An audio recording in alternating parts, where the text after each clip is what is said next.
mutlak. Makanya mau sufi nggak sufi sepakat Abdul Qadir Jilani seorang wali. Nggak ada yang nggak sepakat. Hatta Ibnu Taimiyah mengatakan Sidi Syekh Abdul Qadir Jilani qaddasallahu sirrahu. Begitu kalimatnya, ya, di Majmu' Fatawa. Nah, masih ingat epistemologi keilmuan yang diringkas oleh Imam Ghazali, yang membuat keilmuan Islam lebih maju daripada agama mana saja sebenarnya secara pencapaian hakikatnya di zaman itu. Zaman sekarang kan orang membid'ahkan ilmu ini, maka mundur. Sekarang kalau ada terjadi kemunduran dalam kitab sejarah, yang dituduh siapa? Sufi.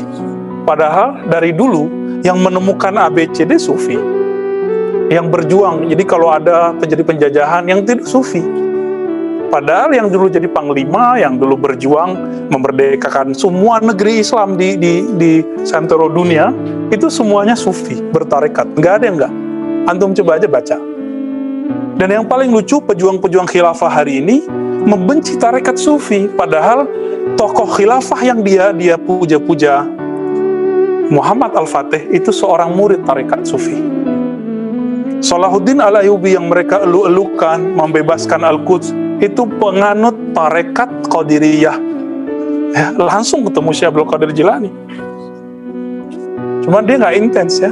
Dia intensnya sama khalifahnya, namanya Qutb Alban Wali Majzub. Jadi Wali Majzub ini ada yang bisa jadi backup seorang panglima. Itu dia. Itu sebabnya kayak Wan Sehan, almarhum Habib Ja'far, itu dikejar-kejar sama pejabat-pejabat. Pengen jadi backup.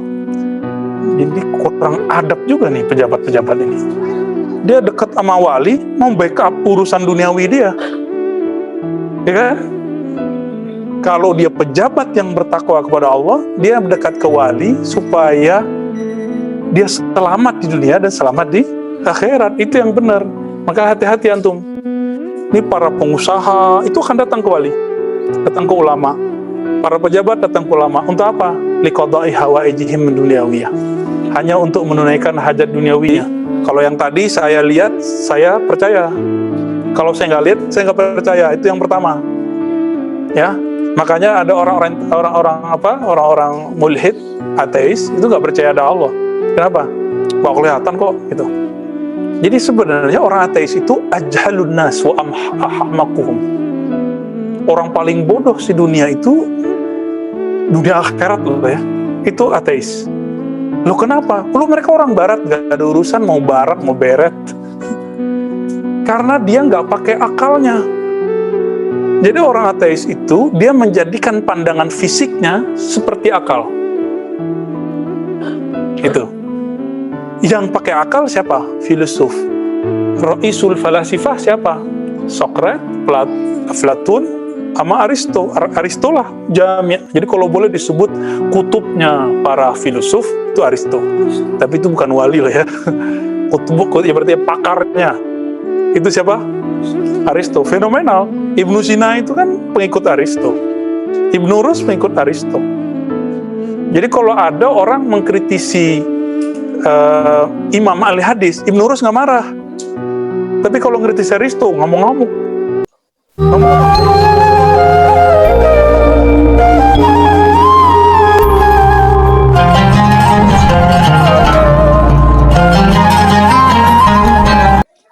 Dibawalah orang-orang yang lagi mencari Allah ini, yang mencari tapi tidak mengikuti sunnah Nabi zahir batin, ka'alam ma bainas samawati wal ard. Maka arasnya aras palsu, buruknya buruk palsu, malaikatnya malaikat palsu. Kenapa? Karena Azazil nggak pernah mati. Nanti aja kiamat matinya. Jadi dia ingat semua kerajaan yang ada di langit dan dia buat semi-semi langit dan dia buat aras-aras palsu.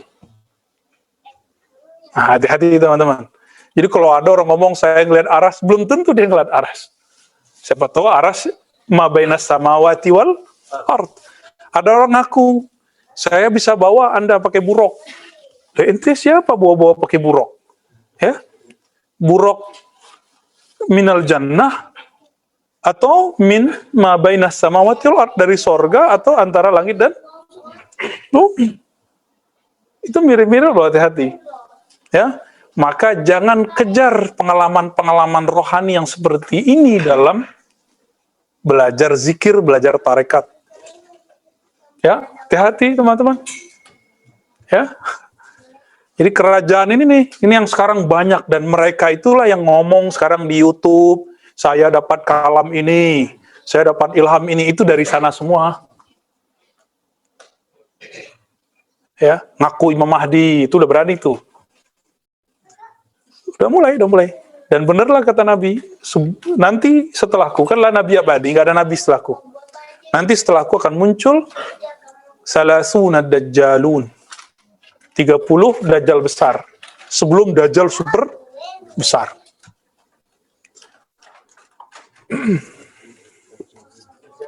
Ya, tiap ya. Tadi antum rekam. Enggak ya, masuk udah live. Oh iya sudah, nggak apa-apa. Halal. Gitu, Sina. Mafhum ya? Jadi ketika orang dapat warid robani, ada yang didapatkan kalam, saut. Ada yang didapatkan makna. Ada yang dia cuma bisa melihat, tapi tidak bisa berkalam. Contoh, antum ada yang mimpi ketemu Rasulullah, tapi nggak bisa berdialog sama Nabi, benar nggak? Iya kan? Nah, itu tandanya, itu makomnya sampai di situ. Ada orang ketemu Nabi dalam mimpinya, dan itu hak. Ini jaminannya Rasulullah. Siapa yang ingkari, berarti dia belum nyampe ke situ. Jadi kita nggak usah repot sama mereka. Jadi kalau ada orang nggak percaya nih, ketemu Nabi, itulah makomnya. Ya, gimana? Jadi sekarang, ya mohon maaf, kadang udah baca kitab ribuan, udah melotok lah baca kitab. Tapi kitabnya tidak tembus ke dalam dirinya. Buktinya apa? Ya masih teori, ketemu nabinya nggak pernah dalam mimpi. Mimpinya nggak pernah, gimana ketemu jaga? Karena dia nggak pernah mengalami, dia tolak. Emang kalau dia nggak tahu terus nggak ada, kan nggak begitu, ya? Mereka buat dalil sendiri aja. Ini biar gampang. Saud itu sama dengan mirip-mirip dengan inspirasi. Robotnya. Isnain ini nulis disertasi, mentok, bawa sholat. Ya, habis sholat zikir, tapi nggak konek-konek. Terus ke WC, pas ke WC banyak datang. Itu apa? Itu inspirasi. Kok bisa? Ini rahasia nih ya. Toiletnya kan tempat setan. Ya, tapi kok banyak makna muncul. Yang buang air kan badan fisik. Kolbu antum kan nggak buang air. Buang airnya kolbu lagi istighfar. Antum istighfar tuh dia lagi buang air tuh. Lagi wudhu tuh dia jadi mohon maaf ya, BB-nya tuh buang airnya rohani kita, kolbu kita kalau kita lagi tobat, lagi wudhu, lagi istighfar. Tuh lagi buang air deh tuh. Pembersihan di situ. Dibuang. Bisa nggak orang, mohon maaf ya, buang air kalau nggak konsentrasi? Nggak bisa. Nah, itulah sebabnya ide-ide banyak muncul kalau lagi di WC. Rokok, itu lain cerita tuh ya. Saya nggak mau masuk ke bab itu karena itu Daisna ini jawabnya nggak. Ya. Terakhir kita bab apa, Panji? Ibnu Sholihin. Bab keberapa? Sadis wa al-khamsun. Oke, 258. Udah gak usah di atas, di situ aja. Tergempa lagi.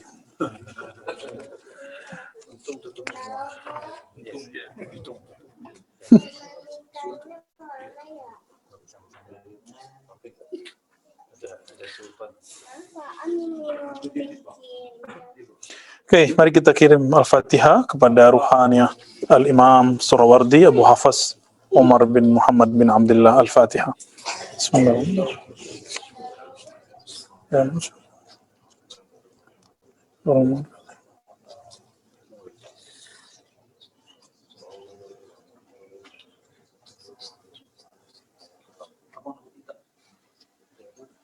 Ya, Imam Surawardi di 2 minggu lalu kita pernah membahas hadis yang beliau riwayatkan sendiri dari pamannya, mursyidnya Abu Najib As-Surawardi.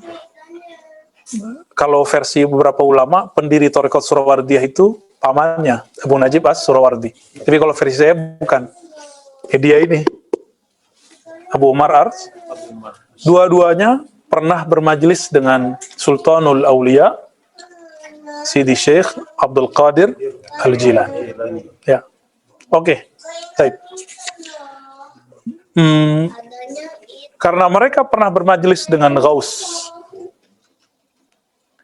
Muridnya Ghaus kutub.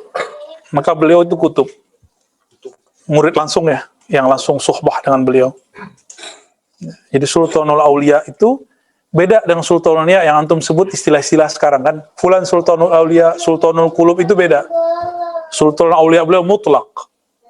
Pemimpin para wali secara mutlak. Makanya mau sufi, nggak sufi, sepakat Abdul Qadir Jalani seorang wali.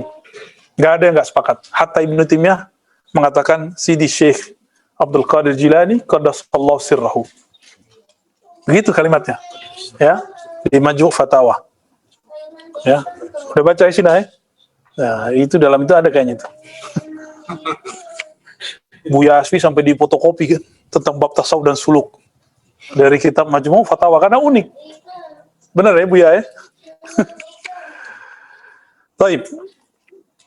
Sebelumnya kita sudah membahas tentang ayat wa yas'alunaka 'anir ruh qulir ruhu min amri rabbi, ya. Mereka bertanya kepadamu mengenai hakikat ruh. Katakanlah ruh min amri rabbi. Bukan min ma khalaqahullah. Dan saya sudah berkali-kali menyebutkan surat Shad ayat 71, 72, 73, 74. Ya, apa kata Allah? Wahai para malaikat, inni khaliqun basyaran min tin. Wahai para malaikat, sungguh aku ciptakan bashar, insan, daripada tin, tanah. Nih, insan nih, tubuh ini. Ini dari tanah nih, ya. Cuma ada yang tanah sengketa, ya. Ada yang tanah curian. Tapi insya Allah yang hadir ini bukan tanah sengketa, ya. Ya.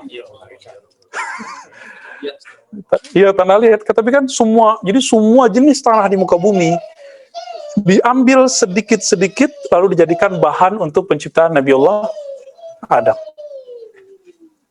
Ya. Semua jenis tanah. Dan nggak ada tanah sengketa ya. Tanah sengketa itu sekarang kalau antum makan korupsi itu berarti menyimpan tanah sengketa dalam diri. Kan sekarang lagi ramai hambalang ya kan. Wah, itu yang makan duit-duit begitu tuh makan duit sengketa deh tuh. Ya, kasihan orang begitu. Jadi orang-orang yang korupsi itu lebih jahat daripada orang yang berzina. Kenapa? Korupsi itu mengalir dalam dirinya, lalu dia kalau punya anak, itu anaknya di darahnya ada darah-darah yang dia makan dulu dari makanan itu. Itu lebih bahaya. Kalau orang dosa tadi, dosa berbuat yang tadi, itu untuk dirinya sendiri. Dia tobat, Allah terima tobatnya. Tapi kalau yang kayak tadi gimana? Dan itu makanya orang bilang dosanya 7 keturunan, itu maknanya. Itu kan istilah aja. Istilah aja. Ya. Itu yang kata orang Jawa, bibitnya ini. Itu yang Nabi katakan, tunkal hurmar'ah. Biasanya perempuan ini bukan perintah loh dia di sini. Biasanya perempuan dinikahi karena nasab, hasab, jamal. Tapi Nabi memerintahkan fazfar bidatid din. Karena yang hakiki dari insan ada dinnya. Din itu ada di ruhnya. Jadi walaupun tanah sengketa, tapi kalau ruhnya sudah bercahaya itu beres itu. Masalahnya gimana beresinnya kan? Nah, itulah Sidi Ahmad Tijani ditanya, waladuz zina bisa nggak jadi wali? Beliau senyum-senyum aja kan.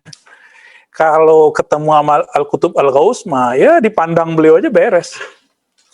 Ya, sebagaimana seorang sahabat mandang Nabi, percaya Nabi, langsung jadi waliullah. Kalau Nabi memandang ada seseorang, lalu nama orang itu, rupa orang masuk ke kolbu Nabi, itu sudah masuk dalam daftar para aulia Allah. Itulah yang sering diriwayatkan oleh murid-murid Al-Habib Umar, Bahwa dulu ada para wali memandang anak kecil jadi wali anak kecilnya. Itu maknanya. Ya. Kan biasanya diceritakan kita mandang Nabi, sahabat mandang Rasulullah. Kalau sahabat mandang Nabi aja mulia, gimana kalau Nabi memandang orang itu? Nah, itulah kira-kira. Nah, maka orangnya jadi majzub. Tapi majzub di zaman Nabi, karena Rasulullah yang menahan itu, maka majzubnya nggak bikin sakar. Nggak bikin orang mabuk. Tapi kalau zaman sekarang kan nggak. Mabuk ya mabuk, majzub ya majzub. Ya, teman-temannya Sina kali ada yang majzub tuh ya. Nah, teman-teman, jadi ruh itu beda dengan bashar. فَإِذَا سَوَّيْتُهُ وَنَفَخْتُهُ فِيهِ مِنْ رُوحِي فَقَعُوا لَهُ سَاجِدِينَ. Coba lihat, Allah misahin loh ya. Allah pisahin. Jangan ngotot lagi. Kalau ruh itu dicipta, jangan ngotot lagi. Ruh tidak dicipta. Ruh dinafakh. Nafakh beda dengan khalaq. Jadi kita punya sisi abadi dalam diri kita. Tuh bahaya kan bahasa begitu? Ya Allah yang mengabadikan, bukan kita yang mengabadikan. Inilah yang bisa mengarungi lewat dari alam ruh, masuk ke alam janin, masuk ke alam kubur, masuk ke alam mahsyar, masuk ke alam mizan, masuk ke alam semuanya, siratul mustaqim. Kalau cuma pakai tubuh begini hancur. Gak usah begitu deh, ini aja udah ubanan kan? Nah, ini udah ubanan. Antum udah ubanan loh, udah mulai keriput kan turun. Udah mulai, kalau tubuh ini nggak cukup untuk berjalan, mengarungi perjalanan. Inilah kata Sayyidina Abu Hurairah radhiyallahu ta'ala anhu. Zadi qalil wa safari ba'id. Zadi qalil, bekalku sedikit, tapi safarku masih jauh. Antum bisa bayangkan, Abu Hurairah 12.000 zikirnya tiap hari. Tiap malam nggak bisa tidur kalau nggak muter tasbih 6 kali puter. Jadi tasbih itu 2.000. Katanya bid'ah ya kan?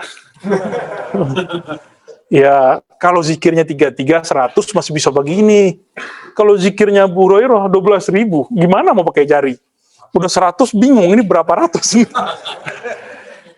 Jadi wasilahnya ini ya, angka itu cuma wasilah. Yang penting kan zikirnya banyak. Zikron kasih romo, cara apa kan sekarang udah ada zikir yang begitu-gitu ya. So, pakai digital ya. Bid'ah. Ni'matil bid'atu hazihi. Itu sekeren-keren bid'ah itu. Ya. Jadi teman-teman, kita ini punya sisi yang dia pengen kembali kepada Allah, sebagaimana tanah ini kena gravitasi, dia ingin kembali kepada tanah. Maka ada dua gerakan di tubuh kita, gerakan sufliyah dan gerakan uluiyah. Dia ada yang mau turun, ada yang mau naik.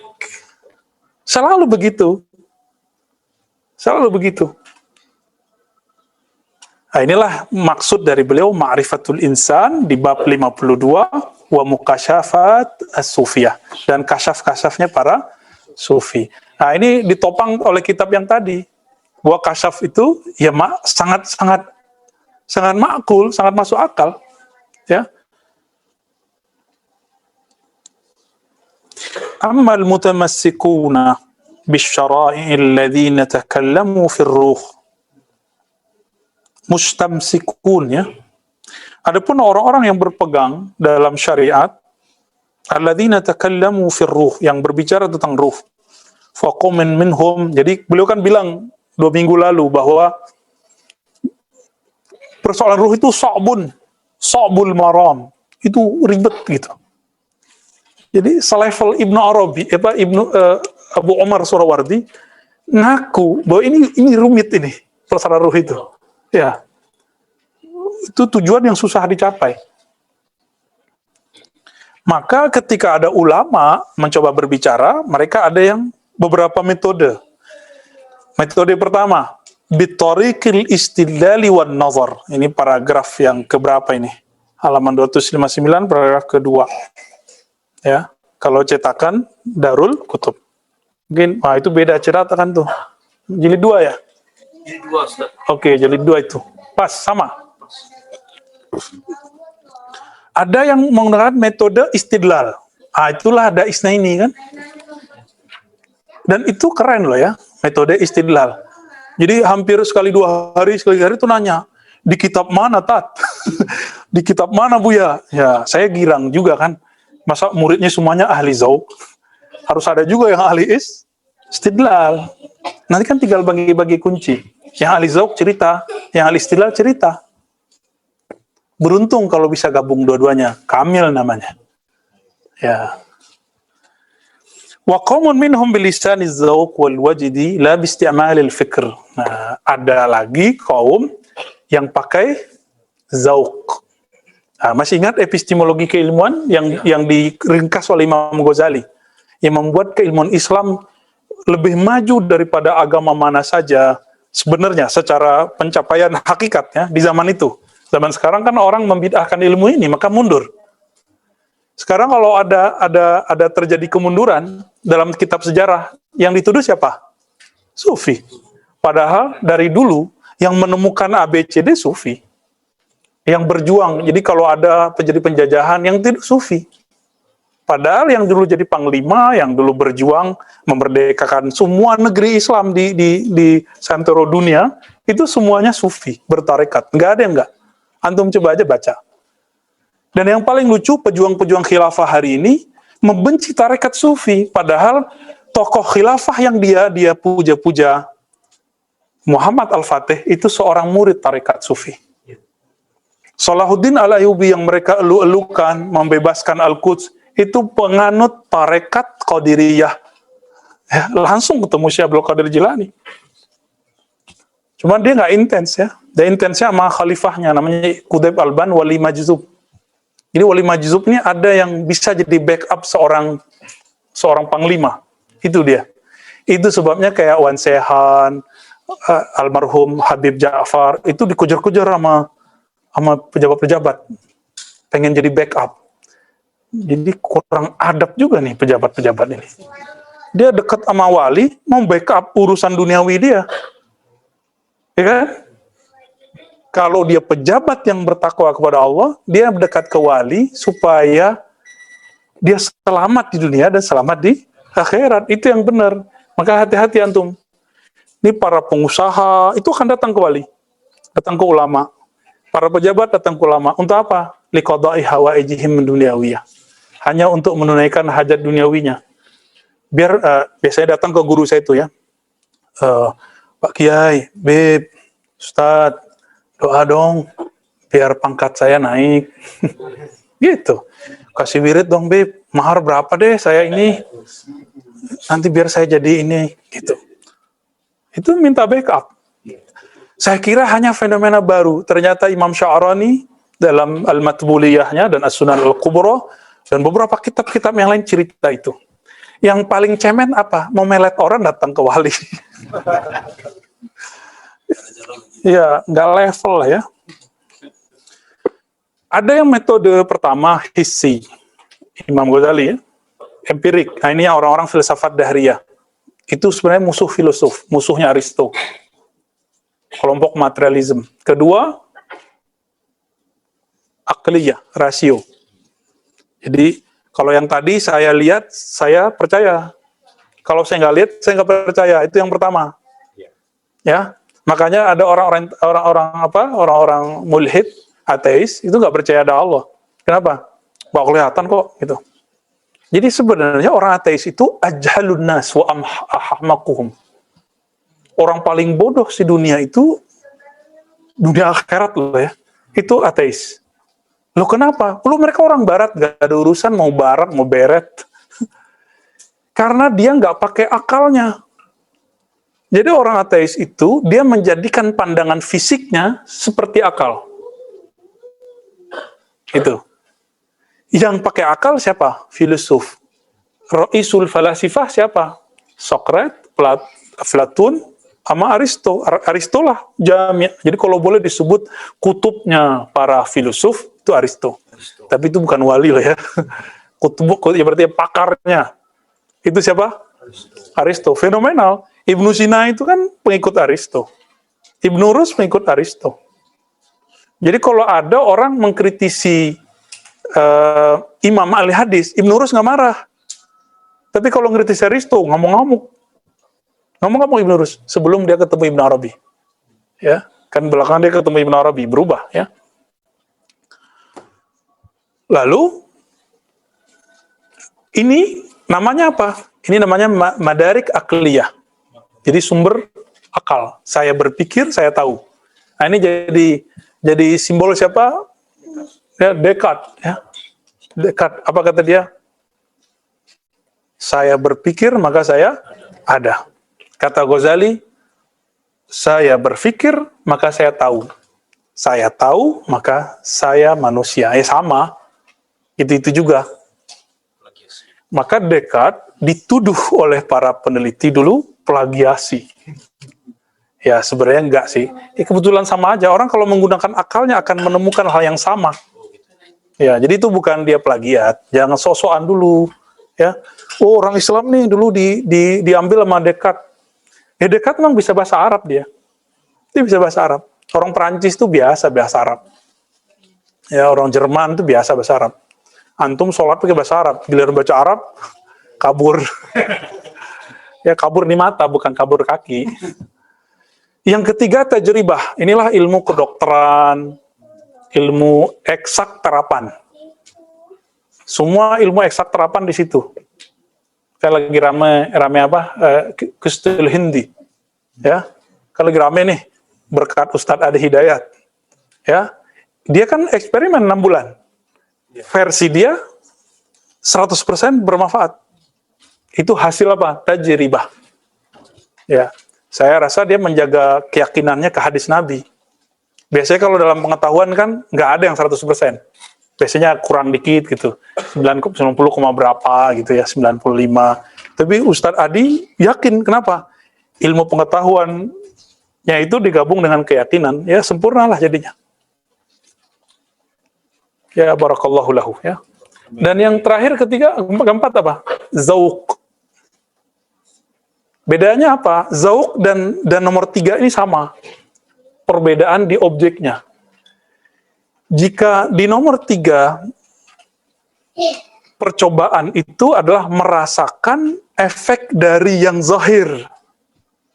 Kalau yang keempat merasakan efek yang batin. Jadi sama-sama zauq. Maka Imam Ghazali dalam kitab yang terakhir beliau tulis itu, ya, Al-Munqiz minad Dhalal, min awakhir ya, salah satu di antara kitab-kitab terakhir yang beliau karang. Al-Munqiz minad Dhalal, pembebas dari kesesatan, kekeliruan, apa katanya? Zauq sufi itu dekat sekali dengan tajribah para ilmuwan terapan. Beda cuma di objek. Beda objek aja. Antum nih dapat ayat iza zukirallah wajilat qulubuhum. Disebut nama Allah hati bergetar. Coba tadi getar nggak antum baca la ilaha illallah? Kan nggak semua getar. Kan nggak tahu tekniknya aja. Kita kan enak kalau saya terusin tadi nggak ngaji kita sekarang zikir aja kan. Nikmat zikir itu. Karena kolbu kita kayak makan nyam. Dan makanan yang paling enak bagi kolbu itu la ilaha illallah. Tapi orang zikir la ilaha illallah, dia masih pakai akalnya. Ini bid'ah nggak ya? Kok keras-keras sih? Kok jahar sih? Padahal kita udah rapi-rapiin tuh ya. La ilaha illallah. Udah lengkap, matnya udah lengkap. Coba kalau pakai tarekot samania. La ilaha illallah. Qadiriyah. La ilaha illallah. Ini kan versi Saziliyah kita bawain. Ya. La ilaha. Jadi hantamnya di dalam. Illallah. Masih aja mikir ini orang. Normal? Normal. Kenapa? Karena madariknya, sumber pengetahuannya baru di itu anugerah juga. Cuma kurang lengkap. Gitu. Ya. Antum butuh air kan? Butuh makan? Ya. Kalau setiap Sabtu Minggu, itu resto-resto yang enak. Pada antri nggak orang-orang? Iya. Resto kolbu bernama Ribat, Zawiyah, tempat suluk, kiai-kiai mursyid ahlillah, ahli ma'rifatullah. Maka tempat-tempat itu akan ramai di hari-hari tertentu. Siapa yang menggerakkan? Itu kolbunya yang lapar. Kolbunya itu yang minta. Ya barangkali antum ahlul qulub lah ya. Kolbunya udah mulai hidup ini. Sehingga nggak khawatir kan orang lagi khawatir nih. Ya kalau jalan kan mencurigaan aja. Wah ini kayaknya ahli virus nih. Awal-awal masuk kan begitu ya, kita lihat wajahnya kaget, gawatnya. Tapi pas sudah masuk duduk lupa. Kenapa? Kolbunya bergerak, kolbunya mendominasi akalnya yang liar. Itu anugerah juga. Jadi sebenarnya antum sudah dapat zauq tapi belum sadar. Ya, kita mulai jam 4, selesai jam setengah 9, kadang jam 9. Masih lanjut aja tuh jam 10, ya kan? Jam 11. Ya, kok kuat? Padahal kalau dipikirin, parkiran lumayan. Ya, duduk kan lumayan, lapar juga kan. Cuma ditahan dikit pakai apa tadi? Pisang ya. Ajib. Itu pisang berkah itu ya. Semua makan yang antum bawa kan kena zikir tadi itu. Ya. Jadi teman-teman, zauq ini kalau nggak dicoba nggak rasa. Nggak tahu kita. Coba anak-anak main game. Bisa berjam-jam, rasanya dia sebentar. Nah, abang ini baru sebentar main game, udah 4 jam dia main game. Kenapa? Dia main asik, pakai akal. Game kan pakai akal, kecepatan akal. Nah, anak kita jangan dilarang main game. Game itu bisa ngelatih kecerdasan akliyahnya. Sesekali kita ajak kemana, biar tajribahnya jalan, terajak lagi kolbunya, biar kolbunya juga terasa. Semuanya harus dikasih. Jangan main larang-larang semua. Ustaz, aneh baru hijrah. Anak aneh semua nggak boleh main game. Mati anak itu. Ya.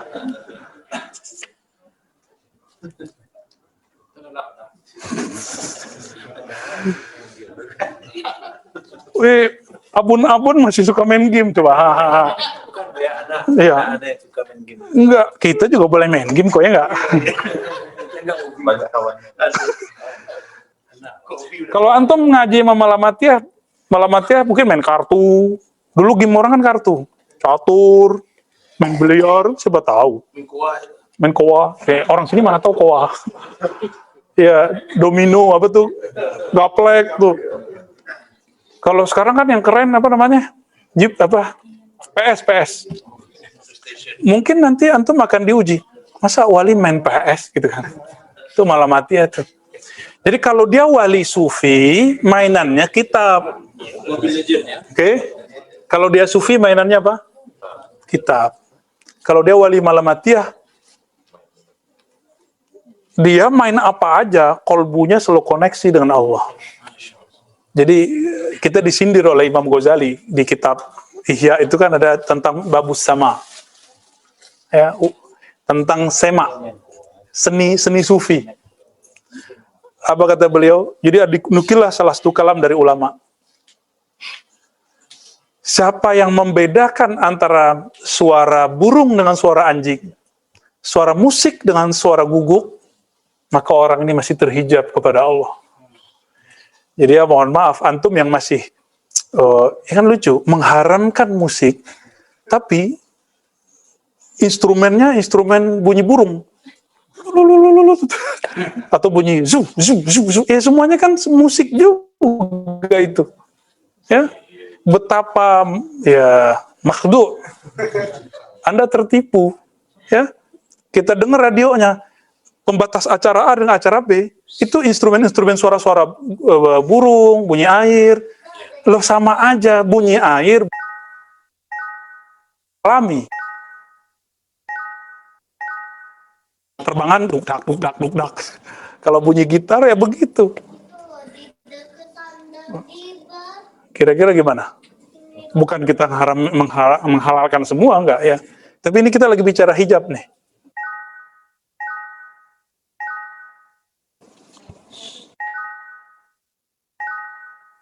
Sufi imsak an dzalik wa ta'addub bi adab. Nah, ini antara ahlul istidlal dengan ahlul zauq. Ahli rasio mencoba berpikir tentang ruh. Jadilah kayak Ibnu Sina. Ibnu Sina nulis tentang al-ma'ad dibully sama Ghazali. Karena teorinya Ibnu Sina nggak nyambung dengan akidah Ahlussunnah. Ya dia bukan Ahlussunnah, ya kan? Dia kan dibilang Sunni, cenderung tasyayyu, dibilang tasyayyu, kok ada tasannunnya, nyunnahnya. Jadi ternyata dia sudah bangun akidah sendiri. Siapa? Ibnu Sina. Ismailiyah udah enggak juga. Ya, dibilang dia Ismailiyah, dia nggak terlalu nggak meyakini ismatul a'immah, kemaksuman para imam. Kan syarat seorang itu Syiah. Nah, antum nih dituduh Syiah, senyum-senyum aja. Kenapa? Loh, sejak kapan kita jadi Syiah? Kita nggak meyakini imam maksum kok. Ya? Syarat antum jadi Syiah, satu, meyakini para imam Ahlul Bait itu maksum. Maka hadis versi Syiah, semua kalam imam 12 itu disebut hadis. Gitu. Jadi qala Ja'far As-Shadiq itu hadis bagi mereka. Kalau bagi Ahlussunnah kan enggak, dipisah-pisah. Kira-kira begitu ya. Ya, jangan-jangan kita udah dituduh Syiah nih karena kita ngomong tasawuf. Jadi mereka tuh nggak bisa bedain antara tasawuf dengan Syiah. Ya, apalagi si B, si C, itu nggak bisa lagi deh tuh. Apa kata Imam Surawardi? Yang lebih aula al-imsak an dzalik, menahan diri untuk tidak membicarakannya. Ini versi Imam Suhrawardi. Daripada salah ya tawakuf aja deh, gitu. Wa ta'addub bi adabin Nabi, beradab dengan adab Nabi sallallahu alaihi wasallam. Tapi kita kan bisa jawab, itu kan penafsiran Imam Surawardi. Ya, wa ma utitum minal ilmi illa qalila, ya. Di waktu yang lalu saya sudah kasih tahu bahwa wa ma utitum antum, kan gitu kalau kita tafsir ya. Tidaklah kamu diberikan wahai Yahudi. Jadi itu ngomong khitabnya ke siapa? Yahudi. Kan bukan wa ma utita. Tidaklah engkau hai Muhammad diberikan, bukan kalimatnya wa ma utitum. Tidaklah kamu diberikan ilmu tentang hakikat ruh illa qalila, kecuali sedikit. Berarti yang sedikit itu bagi orang Yahudi. Sedangkan Nabi katsira. Nah, ini pendekatan lain daripada tafsir kulir ruh min amri rabbi, ya. Antum boleh sepakat, boleh tidak. Tapi kalau saya meyakini itu, ya. Meyakini bahwa ma'rifatur ruh itu semua dari qalbu Nabi. Inilah yang kata Abu Hurairah, jika aku sebar, orang akan menyembelihku. Gitu. Itu barangkali itu. Ibnu Abbas juga sama. Kalau aku buka ayat ini, maka kalian akan kafartumuni, akan mengkafirkan aku. Nah, sekarang gimana? Ilmunya Dajjal, ilmu yang semi-semi rohani. Maka yang bisa mengalahkannya juga rohani. Jadi pewaris al-ghaus al-mutlaq di zaman ini pasti ada mengerti ilmu ini. Jadi ma'rifat Rasulullah di qalbunya itu yang diwarisi full oleh beliau. Jika tadi pertanyaannya Mu'jam Tabrani ada yang mewarisi qalbu Sayyidina Ibrahim, Sayyidina Musa, Sayyidina Nuh, maka Al-Mahdi qalbunya ala qalbi Sayyidina Muhammad sallallahu alaihi wasallam. Hanya beliau yang qalbunya mewarisi qalbu Nabi Muhammad sallallahu alaihi wasallam. Ya. Wa qad qala al-Junayd, ar-ruhu syai'un ista'thara Allah bi'ilmih. Apa kata Imam Junayd? Junayd ini guru Imam Abul Hasan al-Ash'ari. Ya, wafat 297 Hijriah. Kata beliau, ruh itu adalah sesuatu yang Allah simpan ilmunya. Wala tajuzul ibara anhu bi aktsara min mawjud. Tidak boleh mengibaratkannya lebih dari sesuatu yang maujud. Maujud menurut siapa? Ini masalahnya. Yang maujud versi Imam Junaid. Walakin naj'al lis-sadiqina muhmalan li aqwalihim wa af'alihim. Jadi bagi orang-orang yang siddiqin, kita kalau mereka berkalam tentang ruh, ya kita tafsirkan kalamnya dengan penafsiran yang relevan. Wa yajuzu an yakuna kalamuhu fi dzalika bi musabati at-ta'wil li kalamillahi tabaraka wa ta'ala wal ayatil munazzalah. Kalau ada ulama berbicara tentang hakikat ruh, padahal kan utitum Wa ma utitum minal ilmi illa qalila. Apa kata beliau? Kita husnuzon aja. Barangkali itu bagian dari pentakwilan dan penafsiran terhadap ya Allah. Boleh nggak? Ya seperti tadi, tumnya ke siapa? Boleh nggak? Ya boleh. Yang penting antum punya perangkat alat-alat menafsir. Ya, kita kan nggak bisa mungkin menafsir semua ayat. Makanya sekarang ijtihad itu tidak lagi mutlak bagi ulama. Ijtihad itu sekarang parsial. Ada orang yang pakar ilmu perbankan, muamalat, maka dia mujtahid di bank muamalat. Bukan di bank muamalat, di persoalan muamalat. Ada yang pakar fikih secara umum, maka dia mujtahid dalam persoalan fikih umum, fikih am. Ada yang bab kalam, maka dia mujtahid dalam bab kalam. Ada yang bab thariqah. Jadi orang yang pelajari usulut thariqah, hampir semua dia kuasai, dia mujtahid dalam thariqah, dan dia boleh buat thariqah baru. Kenapa yang dulu boleh, sekarang nggak boleh? Kan nggak ada larangannya. Ada nggak larangan buat thariqah baru? Masalahnya ada yang ngikutin nggak, itu aja masalahnya. Sohe nggak sohe gitu. Buktinya sekarang ada yang nggak sepakat sama mazhab, boleh-boleh aja. Ya, mereka kan membatalkan mazhab. Boleh nggak? Boleh-boleh aja. Ntar kita uji aja berapa mengikut dia, berapa mengikut mazhab. Gitu, ya. Tidak boleh banyak menceritakan, ini versi Junaid. Tapi kalau beliau mengatakan, oh barangkali ini tafsirnya. Haitsu hurima tafsirhu wa juwiza ta'wiluhu. Ya mungkin terhalang atau terlarang untuk mentafsirnya, tapi tidak dilarang dalam mentakwilnya. Apa beda tafsir dan takwil? Takwil itu batinnya, tafsir itu zahirnya. Kira-kira begitu ya secara umum. Idz la yas'ul qaul fit tafsir illa naqlun. Karena tafsir itu hanya riwayat. Jadi versi Imam Surawardi, la tafsira illa ma'sur. La tafsira illa ma'surun. Tafsir itu mesti diriwayatkan dari Nabi. Makanya kalau Daisnya ini kan nanya, mana kitabnya? Ah, itu maksur itu maksudnya. Tafsir mesti ada maksurnya. Tapi kalau takwil, nah ini yang kita sebut mungkin takwil aqli seperti Fakhruddin Ar-Razi, ada isyari seperti Al-Qushairi. Ya, antum kalau mau lihat pentingnya tafsir isyari, baca kitab Ar-Risalah Al-Laduniyah karya Imam Al-Ghazali. Bahwa penafsiran ahli-ahli akal ini, ahli-ahli riwayat, mesti di cross-check secara zauq kebenarannya. Jadi bagi Imam Ghazali, kebenaran ahli akidah, ahli fikih, ahli-ahli itu hanya pembuktiannya adalah isyari. Tapi mereka kan menghantam isyari, bagi mereka nggak ada isyari, karena dia nggak tahu apa itu isyari. Ya. Yang paling saya nggak sepakat ketika kita temui dalam Itqan Imam Suyuti disebutkan tafsir isyari bukan tafsir. Ya, mungkin kalau tafsir secara umum nggak, tapi dia takwil. Mungkin disebut nanti takwil isyari.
Patuh sama gurunya.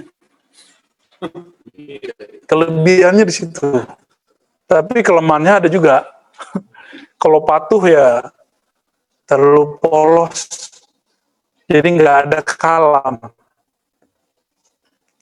Nggak bisa mengibaratkan. Ya itu Ustadz. Ya begitu kata guruku. Nah itu kalau guru-guru yang dulu dia patuh tapi tidak berdasarkan ilmu akliyah. Cuma kalau antum ketemu, yang begitu, ya jangan kemudian mengatakan, ini orang tarekat, ini orang-orang goblok. Jangan gitu ngomongnya. Ya, emang itu bagian dia. Bagian antum nanti yang menyempurnakannya. Ya, jadi jangan suzon sama mereka ya.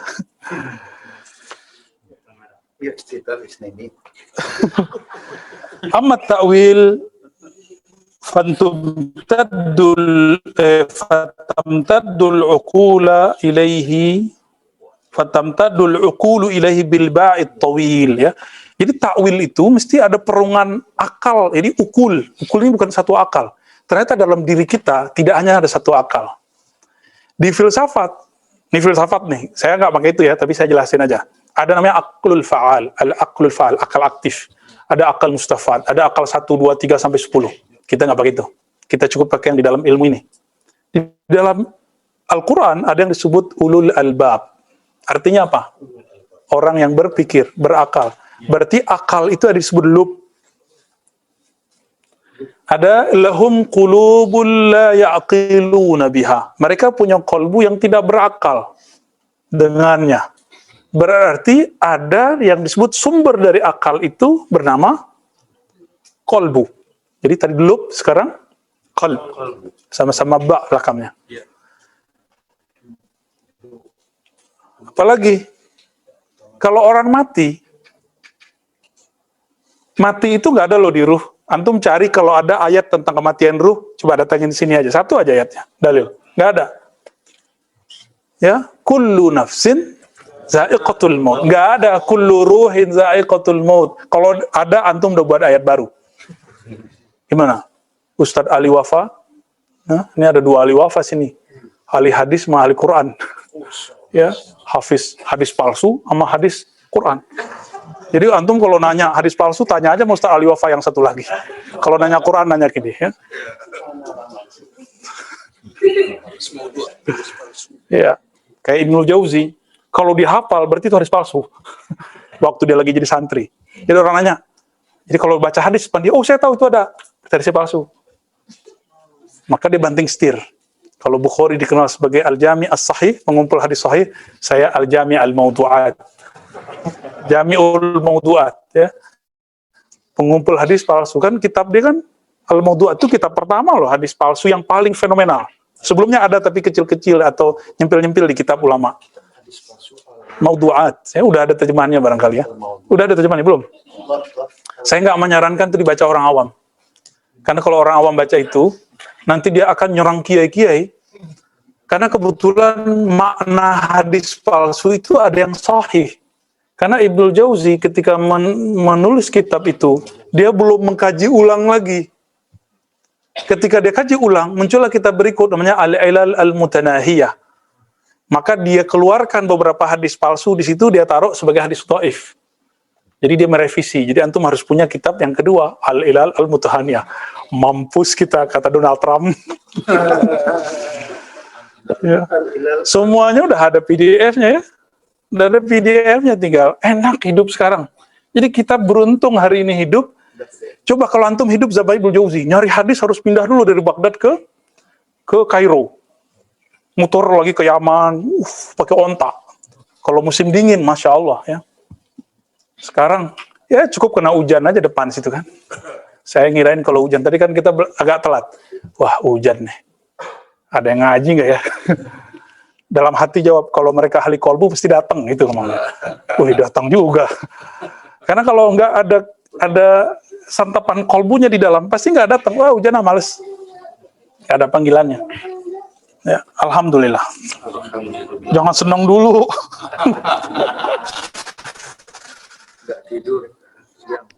Nggak tidur siang malah ya.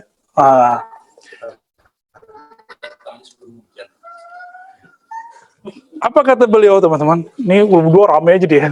Ntar kita pisah ini atau di sini. Qala Abu Abdillah An-Nabaji, ar-ruhu jismun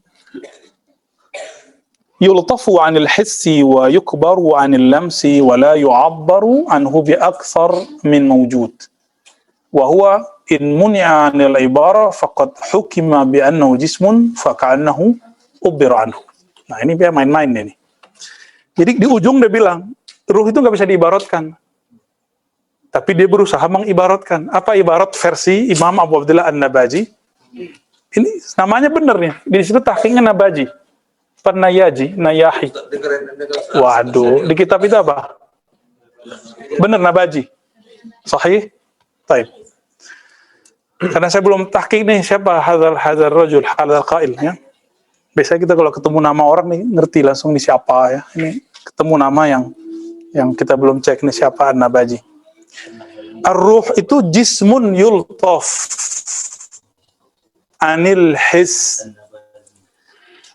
Jadi ruh itu versi dia, ini versi dia loh, bukan versi saya. Itu jisim, benda.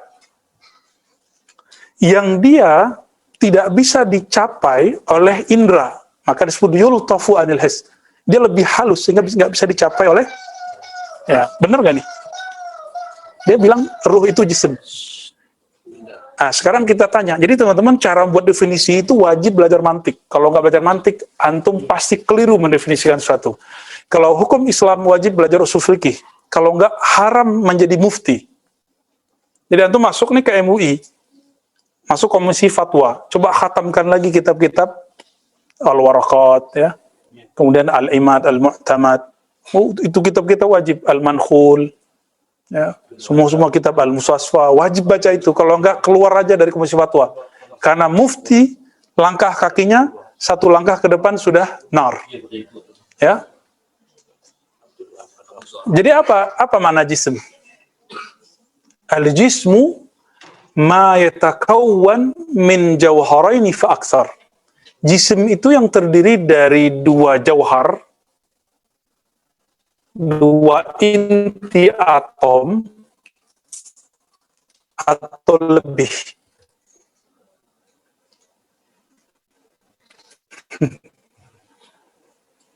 Kita ini kan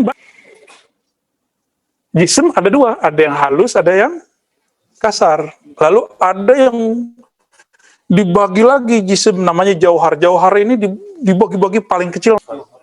Ya, kalau ruh itu mau dipaksakan paling dekat itu jauharul fard, paling mendekati, tapi bukan. Ya, tapi bukan. Kenapa? Karena jism yukhlaq warruhu la yukhlaq bal yunfakh. Jism itu dicipta, kalau ruh tidak dicipta. Barangkali ruh yang dia maksud ini adalah nafs. Ya, jadi kalau antum melihat ada ulama, hatta Imam Ghazali loh ya. Jadi ini mohon maaf, ini kita bukan ngaku lebih tinggi dari Imam Ghazali, kita nggak pernah. Karena asbab Ghazali kita mengenal ini. Tapi pengetahuan mengenai ma'rifatul ruh ini akan berkembang 4 yang tadi kita bagi 2, zahir dan batin, zahir, akal dan nafs, batin, kolbu dan ruh. Disamakan bagi dia. Ternyata ketika ulama kita tambah kasyaf, tambah mendalam ma'rifatul ruhnya, mereka beda. Karena di Quran, kullu nafsin za'iqatul maut, sedangkan ruh tidak pernah mati. Coba di surat Az-Zumar, surat 39, ayat berapa itu, Ali? Allah lah yang yatawaffal anfusa hina mautiha. 42 apa 43? Ya, itulah ya. Allah lah ya yang mewafatkan jiwa-jiwa saat dia mati. Ya, saat dia tidur. Makanya kita tidur disebut mati. Bismikallahumma ahya wa amut. Dua itu mati. Itu mati. Oke? Paham? Jadi ya kematian hanya pada nafs, tidak ada pada ruh. Karena kalau ruh mati, antum akan mengatakan kematian peniupnya. Siapa yang meniupkan ruh? Allah. Dan tidak ada kematian pada peniupnya. 42, jazakallah khair. Ya, saya paling punya kelemahan semenjak keluar dulu. Jadi dulu pernah ikut kajian indeks tafsir 2,5 tahun. Jadi di kepala itu ayat apa, surat apa hafal. Tapi ayatnya nggak hafal. Nomor suratnya hafal. Nomor ayatnya hafal, sama terjemahan Kementerian Agamanya hafal. Pas ditanya ayatnya, kabur kita. 2,5 tahun tuh ngaji tafsir begitu. Diusut-usut ternyata ke atasnya NII, Negara Islam Indonesia. Ngajinya begitu, tafsir indeks. Oh, tafsir. Nah, ini yang dipakai MMI, Majelis Mujahidin sama persis. Karena MMI ini kan dulu orang-orangnya orang-orang NII yang barangkali sudah hijrah ya.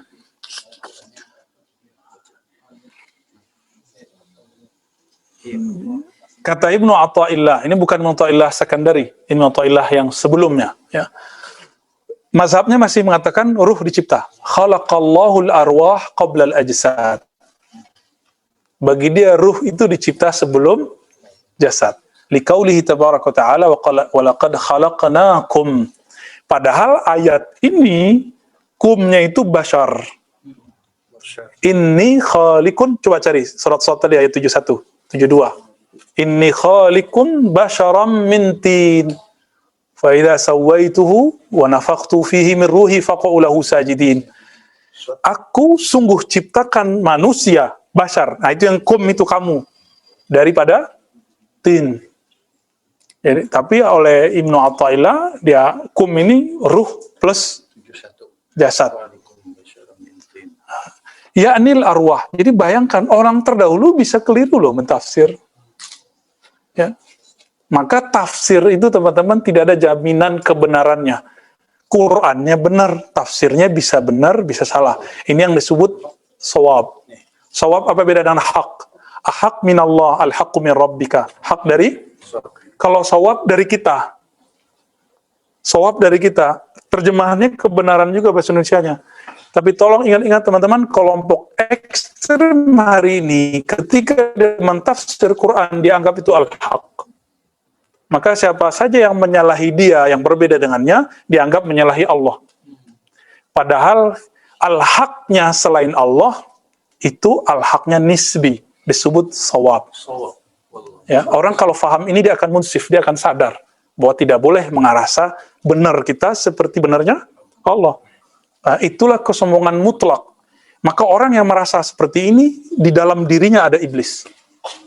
Mereka lah yang disebut syayatinul insi. Ya, mereka juga yang disebut Imam Ghazali ulama usu, ulama yang yang merasa paling benar. Ya, yang dalam kolbunya ada hasad. Ya. Teman-teman, ulama itu kalau hasad lebih berbahaya daripada orang awam. Orang awam paling-paling ya actionnya datang-datang ke dukun, ya kan? Kalau ulama bawa ayat, itu masalahnya. Bawa ayat ini loh, repot. Sama nih ya, semuanya dia mengatakan ini makhluk. Ah, tapi di sini ada kalam. Faqala ba'duhum, ya. Wa qala qulir ruh min amri wa amruhu kalamuhu wa kalamuhu laysa bimakhluq. Nah, jadi beliau juga menyebutkan mazhab ulama bahwa ruh tidak dicipta. Kenapa? Amruhu kalamuhu. Karena jadi nama lain dari ruh, coba hafalkan. Nama lain dari ruh amrullah. Jadi ruh itu dulu itu di alamul amr. Oke. Ruh itu disebut alamul amr. Amr itu kalam Allah bukan? Amr perintah. Di kalam Allah. Kalau versi usul fikih kan khitab. Kalau versi Quran kun. Yang bukan disuruh, Ustaz. Ya. Hah? Yang bukan yang disuruhnya kan. Yang di? Bukan yang di teks Al-Qur'annya kan, tapi yang di lafal. Bukan. Itu yang kalam zati. Kalam zat Allah Ta'ala. Kan kalam Allah itu ada yang sudah diibaratkan oleh makhluk. Maka ibarat si makhluk ya makhluk. Tapi kalam Allahnya nggak makhluk. Nah, ini akidah Ahlus Sunnah. Kalau Mu'tazilah kan main hantam semuanya makhluk. Maka makhluk berdiri dalam zat Allah. Berarti Allah kena cancer. Ya, ada sesuatu selain dirinya di dalam dirinya. Lain lagi Ibnu Taimiyah, huruf dan suara itu qadim. Nah, ini repot lagi. Qadim ya. Padahal kalau kita baca ba gimana? Ketemu nggak bibir atas dan bibir bawah? Allah kalau baca ba, begitu nggak? Kan nggak. Ah, di situ kenanya. Maka di sini ay saral hayy hayyan biqauli kun hayyan wa ala hadha la yakun ruh ma'nan fil jasad fa min al aqwal ma yadullu ala anna qalu ya'taqid qidam ar-ruh, ya, bahwa ruh itu qadim. Jadi dia sudah singgung dikit nih. Tapi ada yang meyakini annahu ya'taqidu hudutsahu, ada yang meyakini ruh itu hadis. Nah, ini kalau hadis itu baru dicipta. Ini mulai berat nih.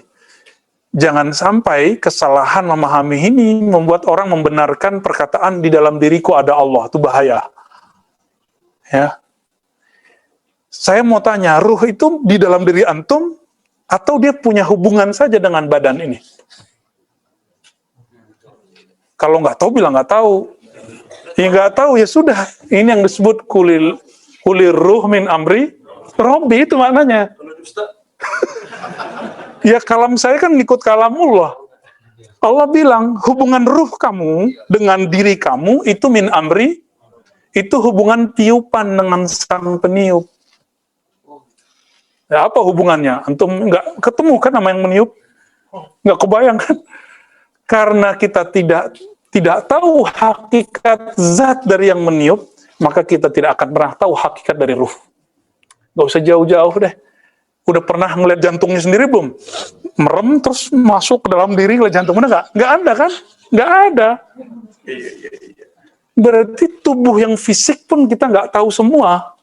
Apalagi diri yang hakiki ruh.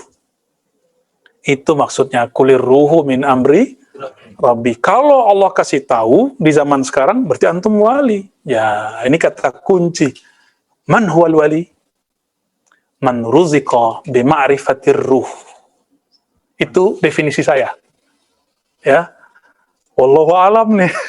Tapi kira-kira kalau dirumuskan, siapakah wali hakiki? Orang yang berikan ma'rifatur ruh. Inilah man arafa nafsahu faqad arafa rabbahu. Imam Ibnu Qudamah yang mengikhtisar dari ikhtisar Ibnu Jauzi terhadap Ihya Ulumuddin, dia agak muskil dengan kalimat ini, agak meragukan kalimat ini. Apa kata dia? Kita ganti aja. Man arafa qalbahu arafa rabbahu. Yang kenal qalbunya, dia kenal Rabbnya. Itu justru peningkatan. Karena kalimat yang ada selama ini, man arafa faqad arafa rabbahu. Ketika Ibnu Qudamah ngomong, man arafa qalbahu, itu dia naik tuh. Siapa yang kenal qalbunya, dia kenal yang bolak-balik qalbu. Naik lagi nih, man arafa ruhahu arafa nafikhahu. Siapa yang mengenal ruhnya, dia akan mengenal yang meniupkan rohnya. Itulah walayah hakikiyah. Dan itu yang punya cuma al-ghaus, al-kutub al-ghaus. Ya, hakikat ruh itu. Ruh itu ada zatnya, ada sifatnya, ada fiilnya, ada namanya. Di manakah pengertian kita mengenai ini ruh? Disitulah ma'rifat walayah kita. Zatnya ruh yang tahu cuma al-kutub al-mutlaq, al-ghaus. Kalau namanya ruh, ini wali bisa tahu, wali kutub, wali abdal ini bisa tahu. Fiilnya ruh, sifatnya ruh. Kalau udah sampai ke sana, ruh itu dia tidak berpisah, tidak akan mungkin terpisah dari yang meniupkannya. Maka kalau antum udah koneksi dengan ruh, ittasalta billah, ini yang disebut wusulan haqiqiyan. Jadi kalau orang sudah terkoneksi dengan ruhnya, maka dia langsung otomatis terkoneksi dengan sang peniup ruh. Inilah yang disebut wusul hakiki. Wusul ini pun cuma hak dari al-kutub al-ghaus. Pasti keturunan Rasulullah al-ghaus. Zahir batin. Kalau antum, kita ini paling nurnya atau ruhnya bisa terkoneksi dengan Nabi, bernasab ke Nabi. Tapi kalau fisik kan enggak usah iri. Itu aja kan. Gimana? Jadi udah tahu wali siapa? Jadi wali bukan kata orang yang bisa terbang, yang kebal, yang jenggotnya panjang, yang serbannya tebal. Ya, kalau ada wali begitu, berarti dia memakai wali sufi. Karena ada yang nggak begitu. Ya, ada yang dia mungkin pakai malamatiyah tadi, menzohirkan semua yang kita nggak suka depan dia. Ya, kayak ada Donald Madais ini kan berat kalau ketemu beliau. Karena ahli fikih, pernah ngaji fikih. Itu guru fikihnya, itu mutasyadid. Mutasyadid kan bahasa kerennya. Ya, kalau bahasa nggak kerennya apa? Ya. Jadi terlalu ketat dalam fikih. Sampai gurunya yang baru wafat kan kalau habis Jumatan sholat lagi, saking ketatnya itu. Ya rahmatullah alaih. Ya paling-paling bisa bertorikot, tapi nggak bisa berhakikot orang begitu. Itu rahasianya sebenarnya.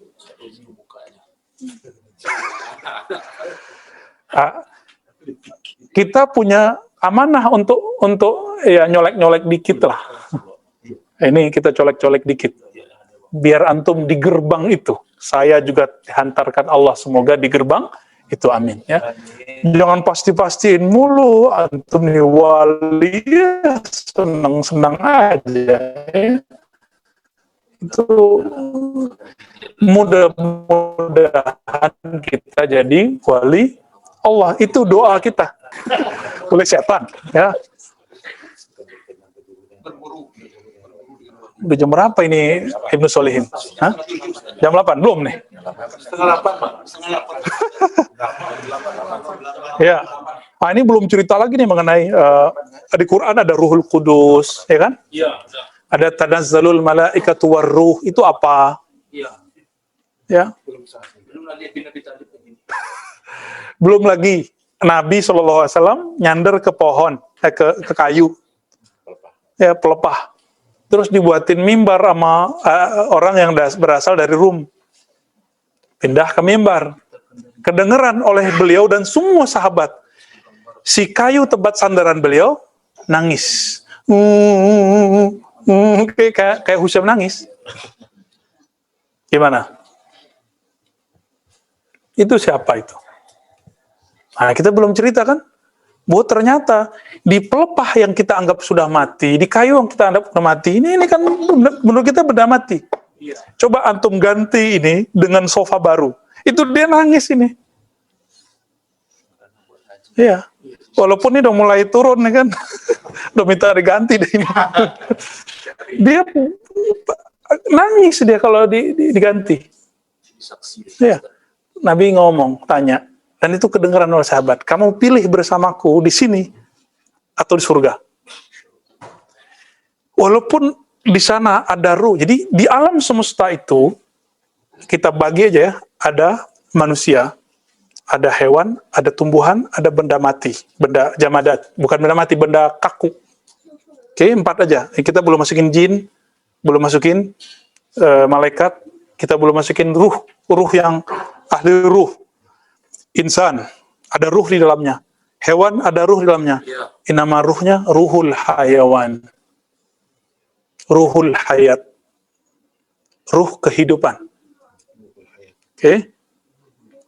Apa yang ada pada tumbuhan? Ruhun nabati. Apa yang ada pada jamadat? Ya. Ruh apa yang ada di jamadat, di alam benda-benda? Kan yusabbihu lillahi ma fis samawati wal ard. Kalau boleh diistilahkan ruhut tasbih. Kalau boleh diistilahkan ya. Ya, itu sahat ta'bir. Ini bisa jadi disertasi sendiri tuh dari ini tuh. Ini nama ruhnya apa? Kalau ruhul hayawani itu sudah diistilahkan dulu oleh Sidi Ahmad Tijani. Ya, qaddasallahu sirrah. Kalau ruhun nabati sudah duluan Imam Ghazali. Ya.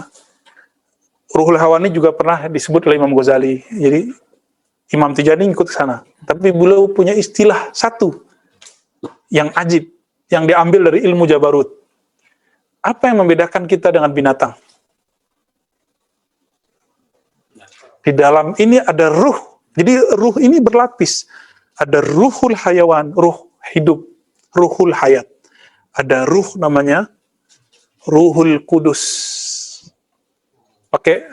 Kalau saya makanya pakai alif lam, ar-ruhul kudusu. Kalau Jibril, ruhul kudusi. Kalau ini ar-ruhul kudusu, roh yang kudus. Itulah yang ditiupkan oleh Allah. Nah, Ruhul Kudus ini, teman-teman, itulah yang arif billah, yang dia kenal Allah. Itulah yang menyaksikan dulu, ra'aitu rabbi, ya, syahidna, aku melihat Allah. Langsung musyahadah dengan pandangannya ruh, dengan basarnya ruh. Itu ruh itu, namanya ruh, ar-ruhul kudus. Jadi berlapis, Ustaz. Ya, pakai ya, ar-ruhul kudusi.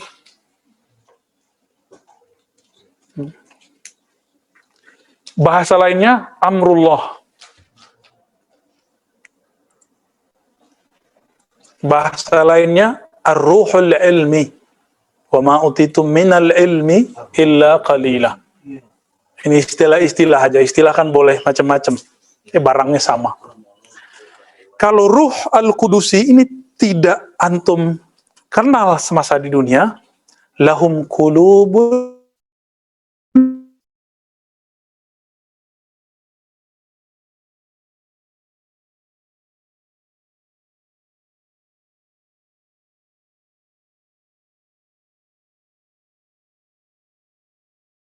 la yaqiluna biha.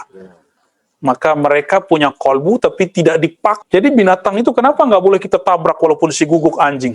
Karena dia punya ruhul. Ya. Apa kata Nabi? Al-kilab ummatun minal umam. Laula annahum ummatun minal umam la amartukum. Ya. Kalau bukanlah si kilab itu umat dari umat terdahulu, ya, la amartukum, ya, aku akan perintahkan kamu biqatlihim, dengan membunuhnya. Semut lewat, kata Nabi, ini umat, maka nggak boleh membunuhnya, kecuali dia nganggu. Kan dulu ada Nabi yang bakar, ada kan, tau kan itu? Ya, ditegur sama Allah nggak? Jadi Nabi itu kalau salah langsung ditegur, supaya jadi pelajaran untuk kita. Karena ternyata ada ruhul hayat. Antum bayangkan, yang punya ruhul hayat nggak boleh dibunuh, apalagi yang punya ruhul kudus. Siapa yang nyakitin dia, nyakitinku. Itulah hubungannya. Man adali waliyan faqad azantuhu bil har. Yang nyakitin waliku, yang ruhul kudusnya sudah dia kenal. Karena saat itu menyakiti dia, menyakitiku. Kira-kira begitulah pemahaman isyari dari semua tadi. Semuanya kita nggak keluar dari dalil, ya, dalil-dalil yang sahih. Alhamdulillahirrahmanirrahim. Kalau ada soal, fadal.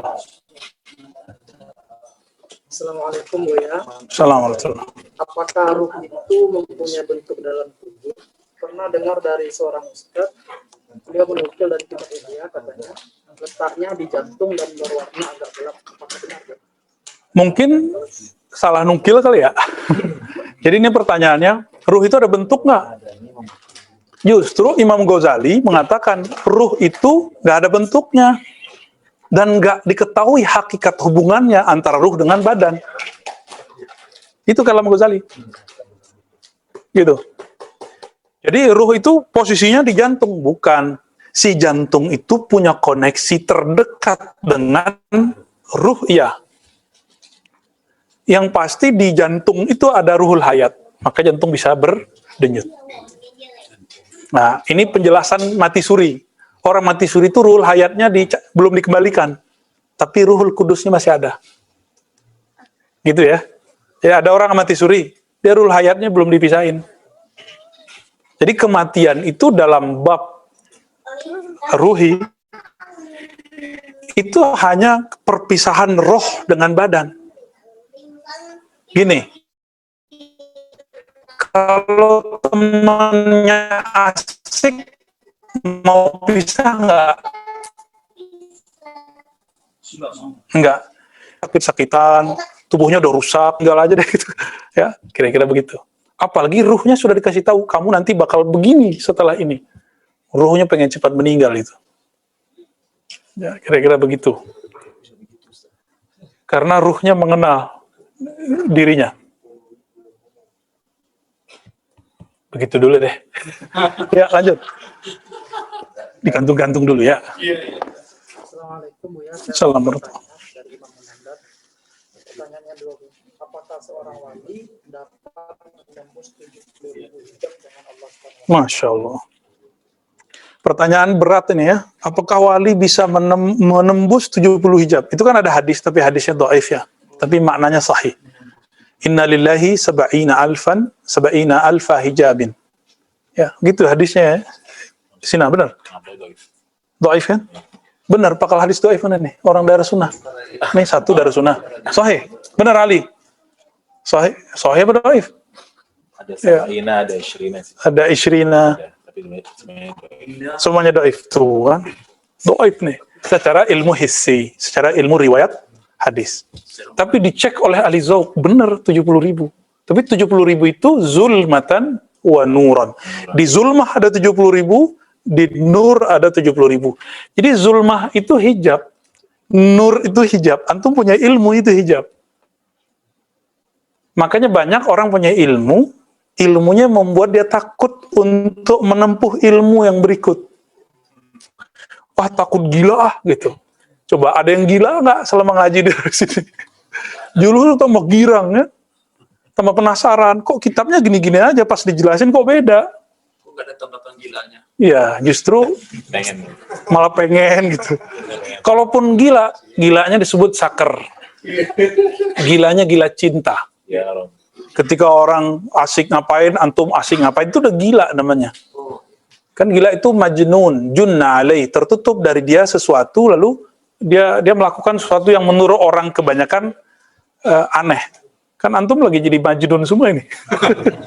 Ayuhal majnun. Mungkin gak tembus. Jika itu Sayyidina Rasulullah, mungkin. Maka Nabi itu, Mi'raj adalah penembusan 70 hijab kecuali satu. Maka disebut dalam Al-Quran, 2 hijab terakhir yang gak boleh, gak ada. Fakana qaba qausaini au adna. Nah, ini 2 ini loh, coba lihat. Antara Nabi dengan Rabbul Izzah, Allah Ta'ala, itu disebutkan 2 hijab. Qaba qausaini. Seakan-akan seperti 2 busur jaraknya dengan Allah. Ini bukanlah tajsim. Ini menunjukkan, kata para imam kita, ya, taqribus suwari. Analog biar cepat paham. Seberapa dekat sih Nabi dengan Allah? Ya, kalau dikasih ilustrasi, ya antum itu jaraknya dengan saya cuma 2 busur. Nah, sedekat itulah. Au adna. Kalau adna itu artinya apa? Atau lebih dekat, nggak ada lagi 2 busur. Kalau nggak ada 2 busur, nggak ada hijab. Maka adna itu hijab lah hijab, maqam lah maqam. La nur wa la zulmah. Tapi Allah kunci, begitulah cantiknya balaghah isyariyah, kalau boleh disebut istilahnya. Karena ada balaghah secara lughah, ada al-adab al-arabi. Kalau ini balaghah isyariyah, zauqiyah. Dan ini la ya'rifuha illa man zaqah. La ya'rifu illa man zaqahu. Tidak akan mengenal rahasia ini kecuali yang pernah. Minimal dia terbuka bagi dia beberapa hijab saja. Walaupun belum sampai ke qaba qausaini au adna. Iya. Para mursyid itu zikir tuh hijab, teman-teman. Antum zikir tuh hijab. Kalau nggak ada zikir, kan zikir apa? La ilaha illallah, la ilaha illahu Allah. Kalau ahli fikih debatnya masih zikir hu bid'ah, ya cemen. Ya. Hu Allah, nggak ada contohnya. Ini ahlul hijab ini. Ilmunya membuat dia terhalang. Orang udah asik zikir hu Allah, Allahu. Ya, kalau di ribat kita nggak ada zikir itu ya. Nah, ribat kita zikirnya la ilaha illallah Rasulullah salawat ratibul hadar itu aja. Karena kita nggak meninggalkan yang khilaf-khilaf lah. Biar antum syaknya nggak banyak. Jadi kelahi di kepalanya nggak usah banyak, langsung ngajinya fokus. Di zikirnya yang ringkas-ringkas. Udah akhir zaman di rukhsah semua kan. Diringkas-ringkas semua zikir.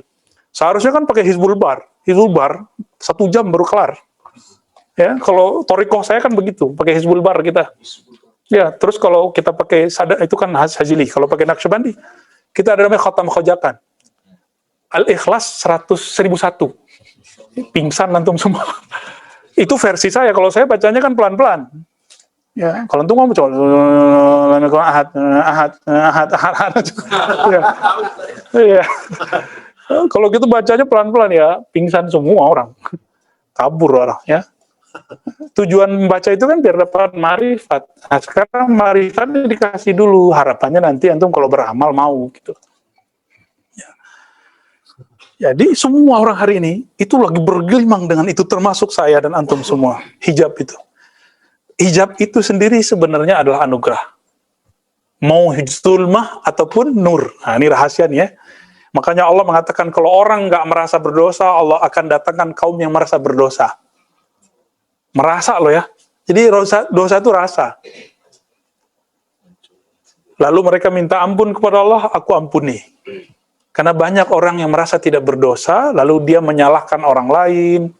Ini karakternya kalau dia jadi politisi, nyalin orang terus, nyalin pemimpin terus. Ya pemimpin kita ada salahnya. Cuma kita juga ada salahnya. Salah kita apa? Nggak mendoakan pemimpin. Sederhana kan? Mantap.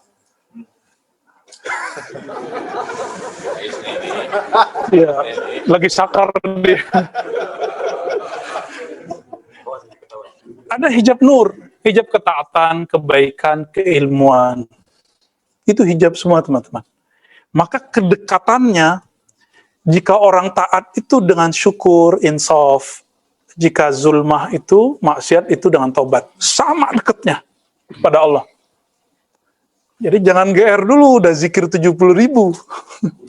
Udah zikir pagi sore, ya cemen. Cuma zikir maksurat doang udah belagu. Abu Hurairah zikir 12.000 mengatakan zadi qalil, bekalku sedikit. Antum baru zikir maksurat, udah belagu-belagu mengurusin jin di badan orang. Ya. Lupa sama jin di badannya. Setan yang mewas-was ke dalam dirinya kan lebih bahaya. Maka semenjak saya mengenal persoalan ini, saya udah gak mau ngurusin orang kesurupan. Karena kita juga kesurupan syahwat setiap hari. Kesurupan jahil setiap hari. Kesurupan emosi setiap hari. Kesurupan apalagi? Hiket kan paling bahaya itu. Emosi, kesombongan. Itu lebih bahaya loh daripada orang kesurupan. Jin. Soy. Itu dirinya sendiri maksudnya ya. Dan antum semua. Allahumma shalli ala Muhammad. Semua nabi itu punya hijab kepada Allah, hatta Nabi Muhammad. Kalau nggak ada hijab, maka tidak ada khaliq wal makhluk. Jadi kenapa ada hijab? Supaya ada Allah dan Muhammad. Biar ada Ahad dan Ahmad. Biar ada khaliq wal makhluk. Ya? Ya. Ini lagi sakar juga. Ya. Itu alasannya. Ketika ada seorang wali diangkat dalam ahwal dia, bukan makom, di ahwal dia. Itu makom tuh. Tapi kalau Allah kasih suatu zauk, suatu rasa, itu namanya ahwal. Kalau ahwal nyampai kepada Imam Hallaj, ahwal makom lah makom, hijab lah hijab, hijab yang tiada hijab. Maka belum mengatakan anallah, karena tidak ada lagi hijab. Tapi itu ahwal bukan makom. Kalau makom nggak boleh. Kalau begitu ntar kayak jadi ateis semua, nggak ada khaliq, nggak ada makhluk. Nah, inilah ummah Muhammadiyah. Inilah yang disebut di kitab tadi Al-Adab Al-Muhammadi. Adabnya Nabi Muhammad tetap mengatakan Abdullah, Allah adalah Allah.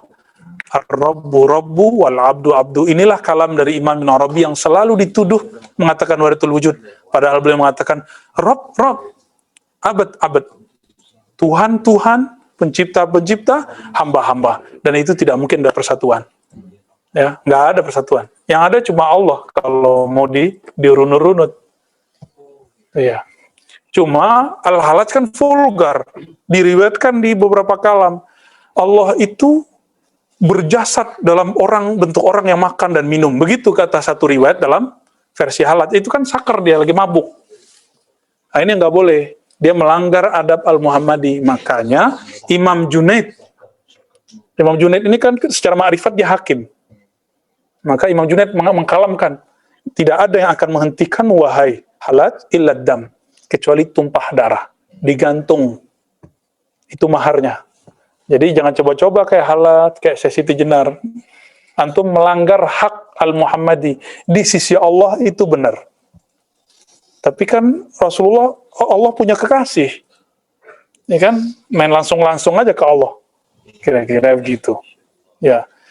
Ini mauqif kita, pendirian kita, insya Allah yang di tengah-tengah terhadap Al-Imam Al-Hallaj. Ghafarallahu lahu wa satarallahu alaih. Ya. Itu udah beres urusan dia sebenarnya. Di alam sono udah beres. Kita yang belum beres ini. Menyala-nyalain Hallaj saja kan. Udah, masih. Setiap tarekat punya pendapat berbeda-beda tentang titik latifah. Maka ada kitab yang membahas tentang titik latifah. Titik latifah dimulai oleh Imam Ghazali dan beliau menyebut semuanya latifah rabbaniyah. Lalu dikembangkan oleh Abdul Khaliq Al-Wujdawani, Abdul Qadir Jilani, Bahauddin Shah Naqsyabandi, terus Imam Ar-Rabbani, Al-Faruqi, Ahmad Sirhindi Al-Faruqi di kitab maktubatnya. Dan yang paling gampang itu Tanwirul Qulub Muhammad Amin Al-Qurdi Al-Irbili Asy-Syafi'i An-Naqsyabandi. Lalu yang lebih ringkas lagi karya Sulaiman Zuhdi dalam Sahifatus Safa. Itu cuma beberapa lembar, itu saya udah punya tahqiq. Ini kita kasih biasanya untuk yang sudah zikir di sini. Jadi susunan zikir ribat, lalu kemudian tahqiq Sahifatus Safa itu. Ya, kita salin dari manuskrip beliau. Ulama Makkah. Ulama Makkah Al-Mukarramah.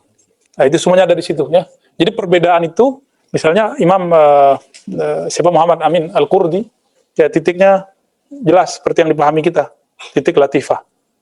Ya, nanti kalau ada waktu kita pakai ilustrasi tentang di mana kolbu berhubungan dengan jantung, dua jari di bawah dada bagian kiri contohnya. Lalu di mana bagian dari sir itu dianggap sampingnya kolbu. Itu bagi sebagian kitabnya Sahifatus Safa Sulaiman Zuhdi. Kalau Amin Al-Qurdi enggak, di atas dada dua jari. Nah, ini perbedaan aja, ijtihad. Dua-duanya sama aja. Karena di dalam diri kita itu ada ribuan titik-titik latifah. Ada ribuan. Ya, yang ribuan. 7 itu mewakili karakter nafs. Kalau dizikirkan, diisi kalimatullah, maka sifat buruknya akan hilang atau minimal terkendalikan, berubah menjadi sifat baik. Di titik kolbiyah misalnya ada sifat riya, suka beramal atau suka membaca, suka berdebat, pengen dibilang keren sama orang. Kalau antum zikir di situ di kolbu, setiap hari 5.000 latihannya, kurikulum dari ulamanya begitu. Kalau Nabi kan tiap saat. Kalau murid minimal 5.000. Kalau baru 1.000 itu baru calon murid. Ya, jadi kalau antum yang sudah 1.000 naikin 2.500, latihan aja. Nanti kalau sudah 1.500 naikin 5.000 terus, ya, Allah. Nah nanti yang baru Yahya Qayyum tahan dulu, jangan diamalin dulu. Ini yang sudah talqin, ya. Ya ntar kita buat talqin massal lah, Insya Allah ya nanti. Tapi dipisah akhwat dan ikhwannya. Nah, antum yang baru gabung atau yang online, coba amalkan ya Hayyu ya Qayyum. Ini bisa memisahkan sisi nafsiyah. Kalau kita talqin zikir nanti, energi zikirnya gampang masuk ke dalam kolbu. Insya Allah. Kalau amalkan dulu. 40 kali setiap 5 waktu. 40 kali arba'ina marrah. Ya. Udah diringkas itu. Tadinya kan panjang ya Hayyu Qayyum birahmatika astaghfirullah la ilaha illa anta. Iya. Kita ringkas itu diskon akhir zaman. Cukup ya Hayyu ya. Bahkan di diskon lagi. Capek baca ya. Hayyu Qayyum boleh? Hayyu. Boleh. Boleh. Ya biar nyambung. Nanti pakai sanad, ada sanadnya. Ada sanad versi hadisnya, ada sanad versi thariqahnya. Biar nyambung zikir kolbunya dengan zikir Rasulullah sallallahu alaihi wasallam. Ini yang Nabi talqinkan dulu ke Sayyidina Ali. Yang ditalqinkan ke Sayyidina Abu Bakar di Ghar Hira. Sama persis. Talqin zikir berarti talqin zikir itu sunnah atau bid'ah? Sunnah. Untuk orang mati atau orang hidup? Untuk orang hidup dulu baru orang mati. Ini kan antum maunya orang mati mulu yang ditalkin. Giliran mati susah, ya. Udah colek-colek itu susah juga ya. Karena nggak biasa. Jadi talkinnya talkinul hayy, orang hidup dulu. Kan dulu waktu zaman Pilpres demam talkin ya. Calon-calon ditalkin kan? Padahal talkin harus bersanad.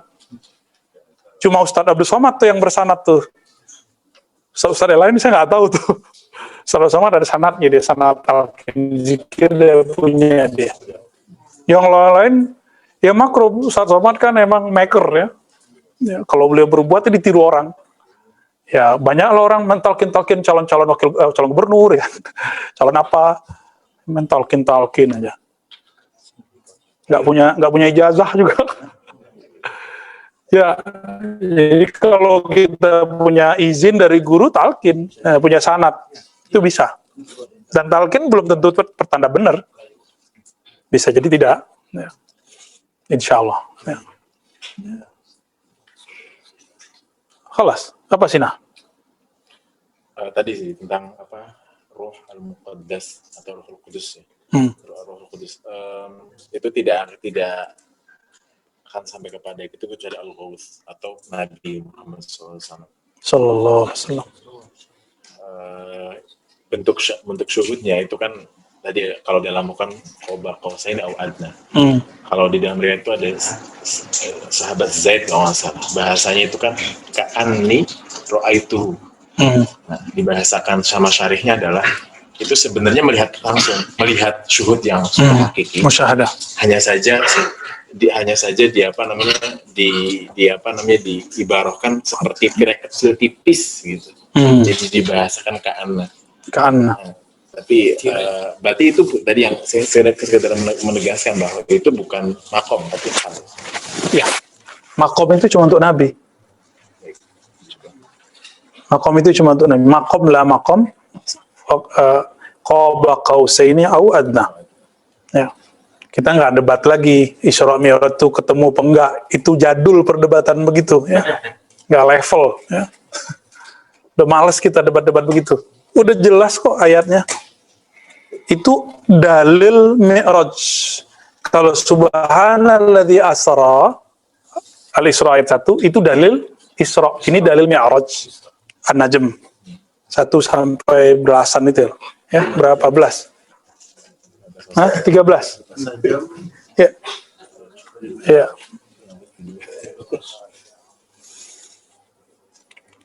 Sahabat Nabi.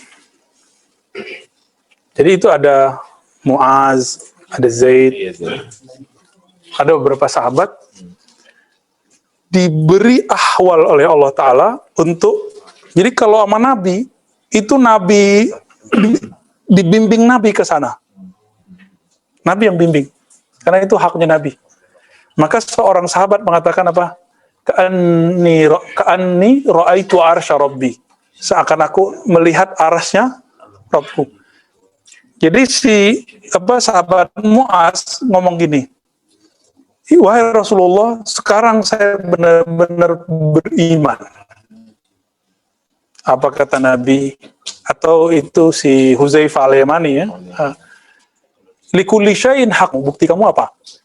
Dijawab oleh beliau, ka'anni ra'aitu arsya Rabbi. Seakan aku melihat arsy Rabbku.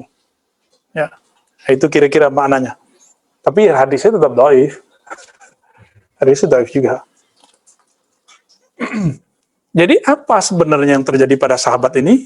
Inilah yang kita sebut ahwal musyahadah. Jadi teman-teman, kalau ada orang melihat malaikat, melihat langit, jika itu beneran langit ya, bukan langit-langitannya iblis tadi. Itu namanya mukasyafah. Ya.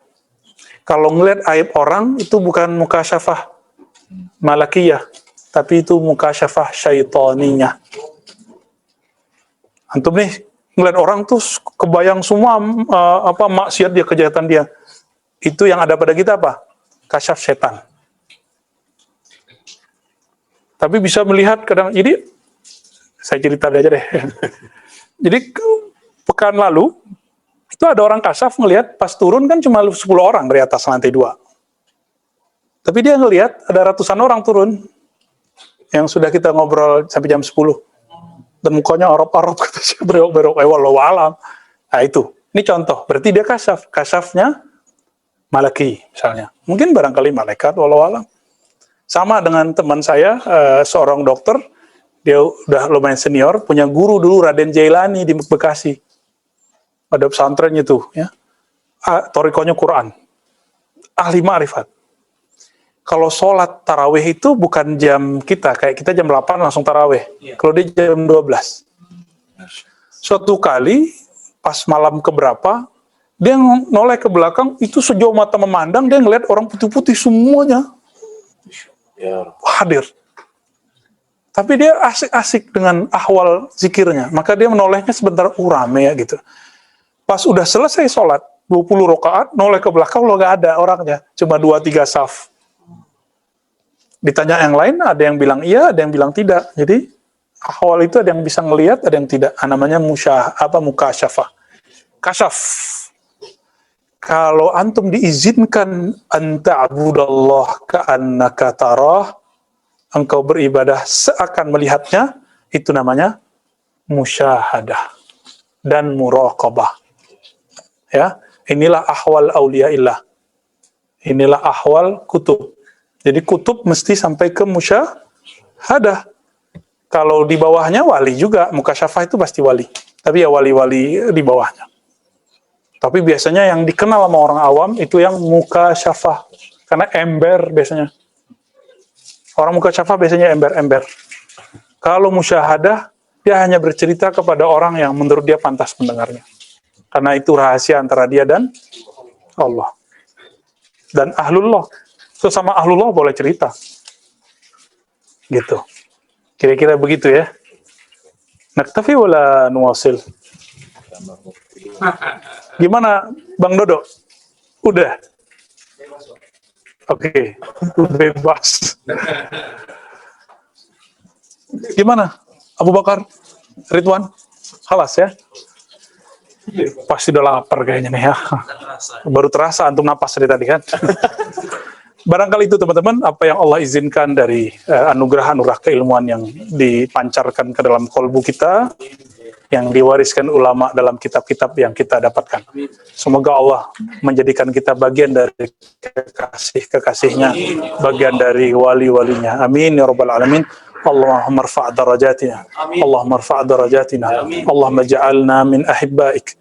Ya Allah, jadikan kami kekasih Engkau. Allahumma ja'alna min awliyaik. Ya Allah, jadikan kami bagian dari wali-wali Engkau yang mengenal Engkau haqqa ma'rifatik, yang mengenal Engkau dengan benar-benar ma'rifat kepada Engkau. Allahumma astur auratina. Ya Allah, kesalahan kami banyak. Fastur auratina. Maka ampuni dosa kami, tutuplah aib kami di sisimu dan di sisi makhluk-makhlukmu. Allahumma ya muhawwil al-ahwal, hawwil ahwalana ila ahsanil hal. Ya Allah, jika keadaan kami tidak Engkau ridai, maka jemputlah kami, antarkan kami kepada ahwal yang lebih baik. Ya muqallibal qulub, wahai yang membolak-balik hati setiap saat, bolak-baliklah hati kami dalam ketaatan, syukur dan ibadah kepada Engkau. Rabbana atina fid dunya hasanah wa fil akhirati hasanah wa qina adzabannar. Ya Allah, berikan kami kebahagiaan hakiki di dunia dan kebahagiaan hakiki di akhirat. Wa sallallahu ala sayyidil wujud sayyidina Muhammad sallallahu alaihi wasallam walhamdulillahi rabbil alamin. Al-Fatihah. Bismillah.